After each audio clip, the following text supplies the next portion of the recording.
Olá, sejam todos muito bem-vindos a mais um dia da leitura da Bíblia em um ano.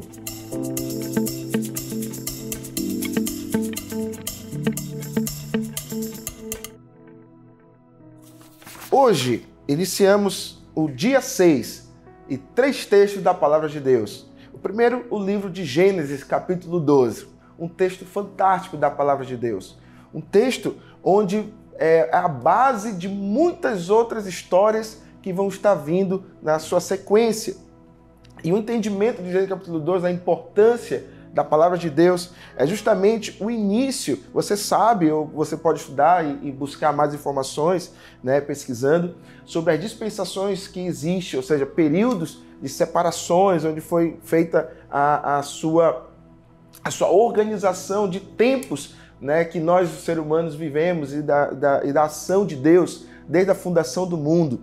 Então, esse é o tempo da promessa. Inicia o tempo da promessa, a dispensação da promessa. Era antes a inocência, a consciência, o governo humano, e agora vem a promessa. Logo após seria a lei, a graça, e depois é a graça. Nós estamos vivendo esse tempo da graça. E agora o milênio, depois o milênio. Então, Gênesis capítulo 12 é o registro do chamado de Deus para Abraão, onde Deus faz uma promessa. Deus fala com um homem, e esse homem que pertencia à cidade de Ur, ele morava em Ur, na Babilônia, então bem distante, onde era a terra de Canaã. E ele fala com o homem e faz uma aliança com esse homem para o início de um povo, início de um projeto. E Deus promete para Abraão. Então, o versículo 1, ele é um versículo muito chave, Então, você pode dividir essa história de Gênesis capítulo 12 em 4 partes. O chamado de Deus para Abraão, Deus fazendo a promessa para Abraão, no versículo 2 e 3, e Abraão obedecendo esse chamado, nos versículos 4 ao 9, e o Abraão indo também para a terra do Egito. Então, no primeiro versículo, Deus chama Abraão, ele fala assim: ora, disse o Senhor a Abraão, sai da tua terra, da tua parentela e da casa de teu pai e vai para a terra que te mostrarei. Esse é o chamado de Deus. Deus fala com ele. E ele, quando ele está vivendo nas suas terras, da sua família, dos seus pais, ele tinha um contexto de idolatria. E Deus fala assim, tem que sair desse contexto e vai para uma cidade. Só que Deus não falou destino, Deus não deu mapa, Deus não deu nenhuma direção, apenas disse para sair. E aí vem, depois a obediência de Abraão para com o Senhor Deus, da voz de Deus. E além dessa obediência, quando Deus pede a saída dele da sua terra, vem Deus e faz uma promessa. Olha, você será engrandecido, engrandecerei o seu nome. Na leitura anterior, no dia 5, você pode ter lido, você leu a história da Torre de Babel. E você percebe que aqueles homens, eles estavam construindo uma torre para o engrandecimento do seu nome, para que o nome dele pudesse ser lembrado, da sua força humana. Agora, no capítulo 12, já era Deus que ia engrandecer o nome de Abraão. E Abraão estava confiando no Senhor. É Deus que estava fazendo a obra, não era por força humana. Então nós podemos linkar com a graça de Deus. Agora Abraão começou a depender da graça do Senhor, começou a depender como Deus é fiel na direção que ele ia dar. E ele prometeu, ele fez essa promessa: olha, vou engrandecer o teu nome, de ti serão benditas todas as famílias da terra e farei uma grande descendência. E aí vem essa promessa. É a promessa também que nós podemos que o apóstolo Paulo, lá em Gálatas capítulo 3, versículo 8, diz: em ti serão benditas todas as famílias da terra.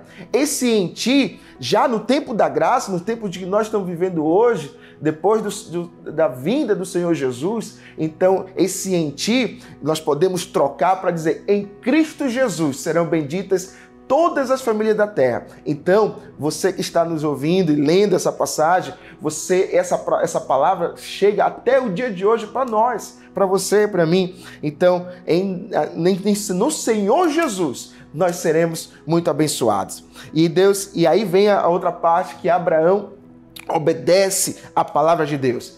Provavelmente Abraão já tinha mais ou menos 75 anos de idade. E ele leva consigo a sua esposa, Sara, e o seu sobrinho Ló, e todos os seus bens. E eles partem para um destino que eles não sabiam, mas Deus direciona para a terra de Canaã. Deus vai levando eles. Era mais ou menos o percurso da Babilônia, né, da cidade de Ur dos caldeus até Canaã, é mais ou menos 2.400 quilômetros. Então foi uma grande peregrinação, né? A pé, a cavalo, aos camelos, aos animais, enfim, né? Enfrentando todos os tipos de dificuldade, né? De climas, enfim, Deus e Abraão apenas confiando no Senhor. E eles chegam a essa terra, Deus ele obedece, confiando no Senhor. Agora, quando Abraão chega, isso vale muito bem citar, porque o texto fala sobre isso, ele chega na terra de Canaã e já era uma terra habitada pelos cananeus. Então daí já iniciam os conflitos que até hoje perduram naquela região, sempre a terra habitada. Né? Então está aí a explicação das situações que acontecem até nos dias de hoje. E aí depois que eles se estabelecem, provavelmente houve falta de chuva sobre aquela terra. Provavelmente as plantações não estavam tendo mais as colheitas e houve uma grande fome na terra. Então Abraão decidiu sair e voltar para o Egito, já no final do capítulo 12. E veio uma grande fome. E Abraão, ao chegar com os egípcios, ele combina com a sua esposa Sara. E ele faz algo que fala bem assim, olha, diga para os egípcios que você é minha irmã. Ou seja, era uma meia-verdade. Ele era realmente, Sara era filha do seu pai, mas não da sua mãe, mas era a esposa de Abraão. Então ele estava contando uma meia-verdade. E com medo de chegar num povo estranho, diferente, e que pudesse matá-lo, porque Sara, a Bíblia vai dizer que Sara era muito formosa, muito bonita. Então eles poderiam tomá-la como as suas esposas, e era a esposa de Abraão. Então diga que é, né, e poderia matá-lo. Ele estava com medo de tirar a sua própria vida. Então diga que você é minha irmã. E eles vão com essa história, acabando que realmente essa história, os egípcios, né, acreditam nessa meia-verdade, né, pelo esse medo, e eles realmente evitam de Abraão morrer.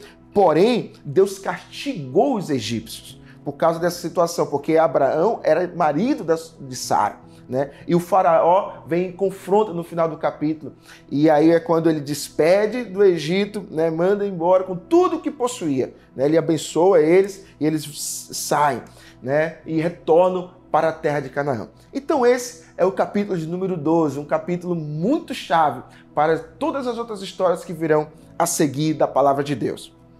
Pois bem, o segundo texto da nossa leitura diária é o capítulo de Salmos, capítulo de número 6. Aqui é um salmo do rei Davi, né? Você sabe que Davi sempre teve vários momentos na sua vida, ou ele estava em guerra, ou ele estava angustiado por certas situações. Então é um salmo de um lamento. Davi ele começa a lamentar, e o salmista recorre à misericórdia do Senhor, ou seja, num tempo de muita angústia e aflição. E é nesse momento de dor que Davi se expressa a sua total confiança no Senhor. Então, não se sabe o que leva Davi a escrever esse salmo de número 6. Qual foi o motivo? Talvez alguns estudiosos acreditam que ele era o momento da rebelião de Absalão e ele ficou muito angustiado, né? Outros acreditam, inclusive o texto, né,